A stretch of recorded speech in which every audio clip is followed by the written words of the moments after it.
Poi tarawhiti ai nei, ko te tuki i a Nolene Taurua, te nuinga o na moi a, i arahi i te kapa rarau he hiriwa ki te whakaihu wakatanga, i te whakataetai poi tarawhiti o te ao i tēnei tau. Hei ene rangi whakatānei ka whai tana kapa i ahi treiria i tā rātou taitara tuatoru a Karapipiti. Kia mutu te whiringa toa, hei ene rangi whakatānei roto ahi treiria, ka hoki mai ia ki Aotearoa, ki te whakāko anō i ngā rarau he hiriwa mō ngā marama e rua. Engari, muri atu i tēnā, waikahua waikamōhio. Ka aha a Nolene Taurua. Nā, i motu hake te noho tahi arapaira tāwhai a rāwa ko Taurua i ko tataake nei, i pātai arapaira ki aia, i te pātai muna nui nei. Ara, ka ahara a Taurua a te rātau.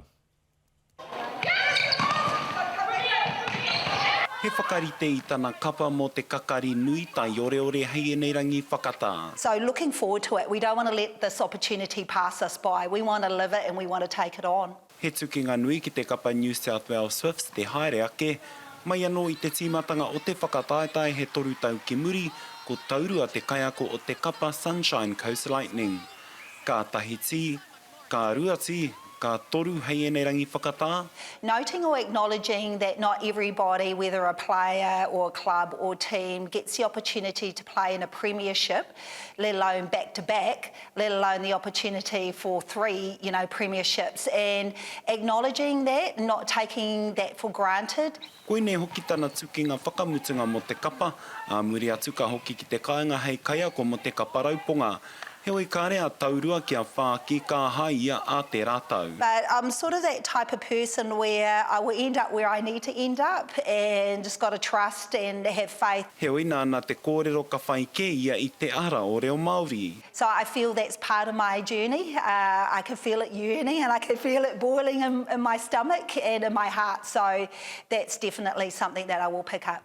He kaupapa kuaroa e tāri ana, aha kua he mātanga reo tōna pāpa a kingi Taurua i tōna wā, kāri kauhautia te reo i te kāinga. I do understand, I know, and even though I may not have the fluency behind me, I actually know what people are saying because I can feel it. Ka hoki ana a Taurua karereke.